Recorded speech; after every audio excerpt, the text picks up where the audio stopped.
Pikachu!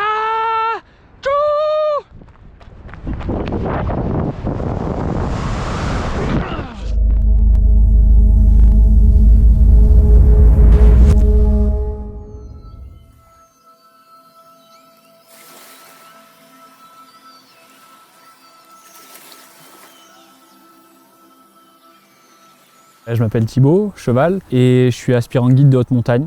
Et puis je pratique différents sports de pleine nature. Ça fait un peu 10 ans que je fais de l'escalade. Après j'ai fait un peu de slackline, beaucoup d'alpinisme, du ski, puis du parapente, du base jump. Et toutes les activités en fait, je les ai regroupées autour de la montagne, quoi. Donc ensuite voilà, j'essaie de pratiquer la highline en montagne, le base jump en montagne. L'escalade, tu la transposes assez facilement en montagne aussi. C'est bon pour moi.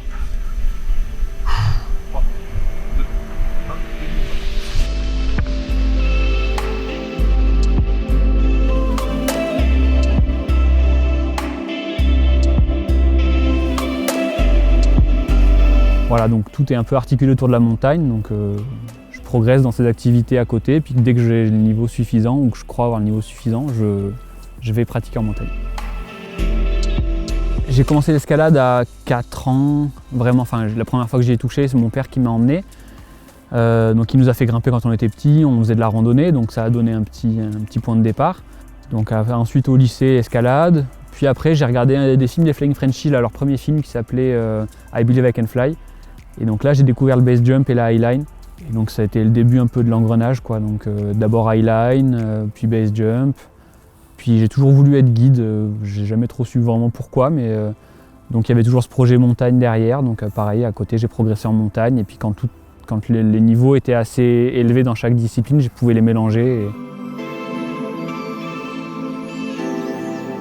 J'aime bien la polyvalence, donc de me dire je sais grimper tel niveau, ok, je sais faire de la highline telle longueur, ok, je sais gérer une course d'alpinisme de tel niveau, d'accord. Et du coup, je vais faire une approche glaciaire, un petit peu d'escalade en terrain d'aventure et une highline au sommet. Et du coup, combiner toutes les compétences pour essayer de faire quelque chose de joli dans des endroits sympas, quoi.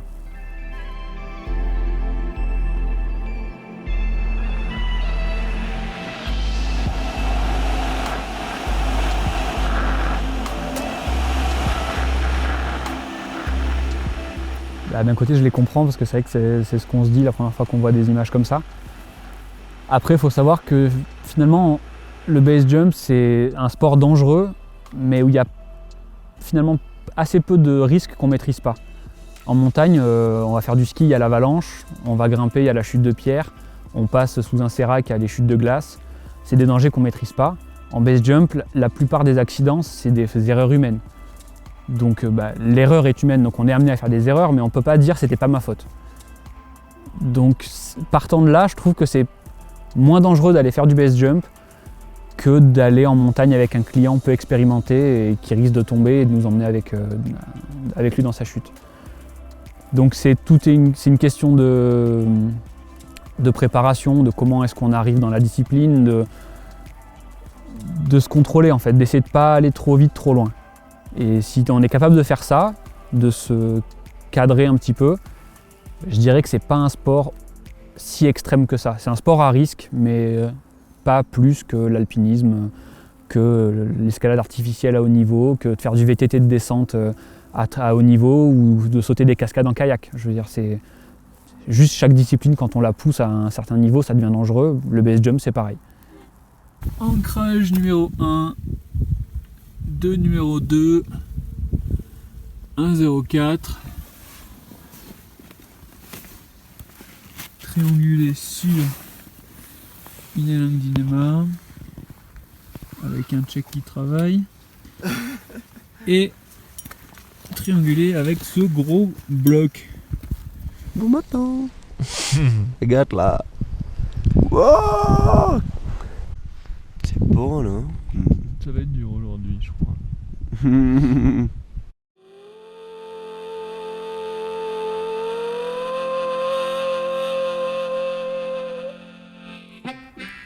Je pense un de mes meilleurs souvenirs en tout cas de montagne, on va dire, c'est la highline qu'on a ouvert avec Dany aux Aiguilles du Diable.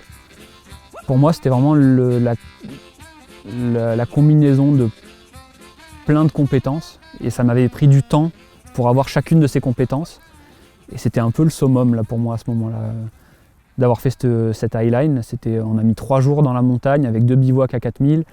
On était juste tous les deux, donc une équipe assez réduite. C'était assez incroyable. Donc voilà, ça pour mon souvenir montagne. Après en base jump, tous les sauts partagés avec les copains, c'est assez fort, c'est des bons souvenirs, quoi. Après il y a des sauts un peu plus techniques et pour ma part les sauts techniques pour l'instant je les ai fait tout seul, donc c'est un plaisir particulier mais que du coup tu partages pas.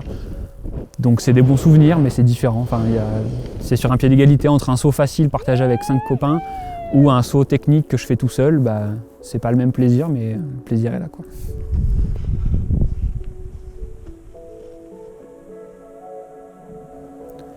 En base, j'ai 2 mauvaises expériences qui sont bien finies, j'ai eu de la chance. Et j'en ai une autre en montagne, en ski. Alors du coup, en base, les 2 fois, c'était des sauts où je pensais avoir le niveau et en fait, je l'avais pas. Et du coup, j'avais fait quelques pas de trop trop rapide dans ma progression. Donc la première fois, c'était en haute montagne, à Lolland. Donc je fais le saut, j'avais clairement pas assez d'expérience pour ce type de saut-là. Donc ça a été 18 très longues secondes. Et ça s'est bien terminé. Un autre saut dans les Dolomites qui était vraiment, pour la combinaison que j'utilise, assez extrême, que j'ai fait et je regrette de l'avoir fait. Du coup, c'était forcément une erreur, quoi. Vraiment très agressif. Et une autre fois, en ski de pentraide, du coup, pareil, une progression trop rapide et j'avais pas conscience de mes lacunes. Et donc je me suis retrouvé en excès de confiance dans une pente qui était certes pas très difficile, mais pas en bonnes conditions. Et donc là, j'ai fait une grosse chute, de 150 mètres à peu près, au-dessus d'une barre rocheuse et je me suis arrêté, je ne sais toujours pas comment, au-dessus de la barre avant de faire le saut. Du coup, voilà, les mauvaises expériences.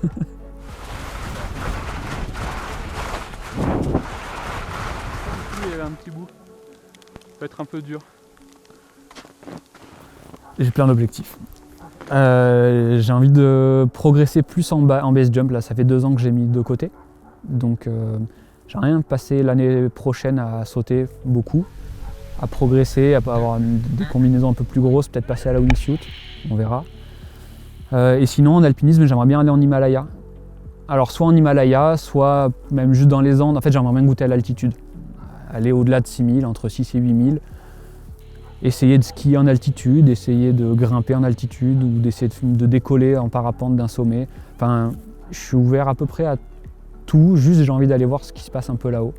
Donc les idées, là il y en a plusieurs, il y a d'aller skier sur un 8000, il y a d'aller grimper un sommet de 6000 un peu technique, il y a d'aller faire des délires dans le Caucase sur des grosses montagnes. Il n'y a rien de fait, on verra.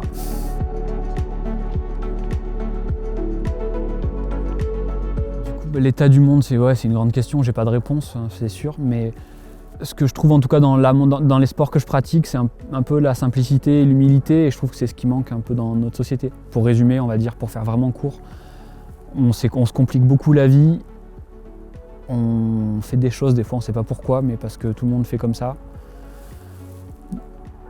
On a pris des chemins, je sais pas trop pourquoi.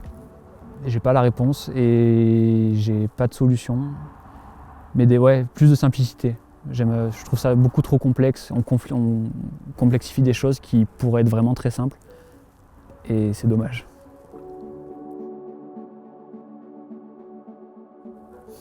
Je sais déjà ce que je garderai pas.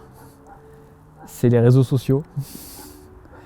Qui, à mon avis, font semblant de créer du lien, mais en fait l'effacent plus qu'autre chose.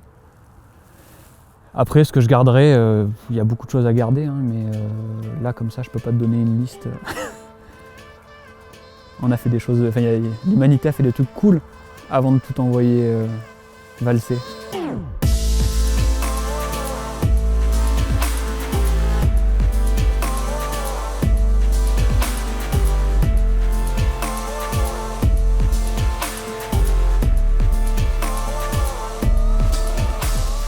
Encore plus extrême.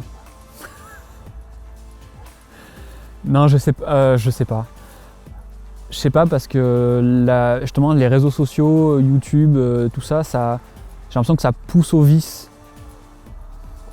Et du coup, je sais pas si ça va s'arrêter ou si ça va continuer comme ça. S'il y aura une limite ou si ça va continuer à pousser. Parce qu'à un moment donné, à force de pousser au vice, c'est l'accident, quoi. On l'avait bien vu il y a 4 ans de ça, il y a eu un été assez meurtrier en base jump pour le coup, où tous les cadors qui faisaient des grandes vidéos de base jump où ils volaient dans les arbres, ils sont tous morts dans le même été. Et ça a un peu calmé tout le monde. Et puis finalement, il y en a d'autres qui sont arrivés quelques années plus tard et puis qui sont quand même bien extrêmes, quoi. Donc ça calme un moment, puis après vient la génération d'après qui n'a pas eu le petit rappel à l'ordre et puis ça repart de plus belle. Donc je sais pas, après est-ce que les gens ils font bien ce qu'ils veulent de leur vie, donc s'ils ont envie de faire plus extrême, ils feront plus extrême. Hein.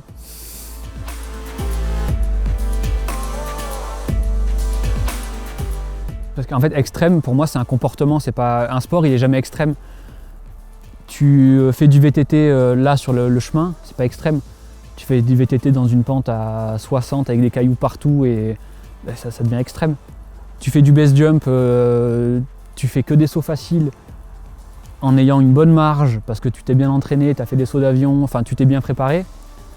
C'est pas extrême, c'est à risque. Tu as conscience du risque que tu prends et tu penses pouvoir le minimiser au maximum. Tu te mets à voler en wingsuit à 50 cm du sol tout le temps, là c'est extrême. Mais du coup c'est pas le sport qui est extrême, c'est ton comportement. Tu roules dans une voiture à 30, c'est pas extrême. Tu roules à 180 sur une route ouverte, c'est extrême. Donc j'aime pas ce mot de sport extrême parce que c'est pas le sport qui est extrême, c'est les gens qui le pratiquent. Donc voilà, sport à risque, je préfère.